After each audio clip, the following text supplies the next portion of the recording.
কিন্তু সেই মুছলমান পুলিং বুথত অৰুণোদয়ো কাম কৰা নাই, প্ৰধানমন্ত্ৰী আৱাস যোজনাও কাম কৰা নাই, ৰেচনেও কাম কৰা নাই, ৰাস্তায়ো কাম কৰা নাই, এক জাগাত ভোট দিলে।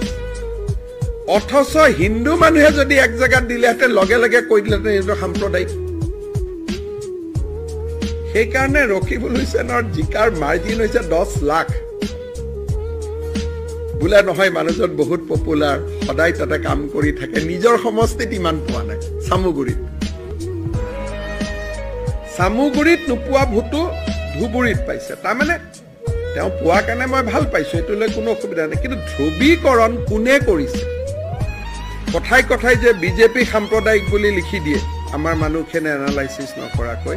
সাম্প্ৰদায়িকতাটো ক'ত আছে এইখিনি যদি আলোচনা কৰিব পাৰো, অসমৰ ভৱিষ্যত ভাল। মই ডিলিমিটেশ্যন কৰি এইবাৰ কিবা কিবি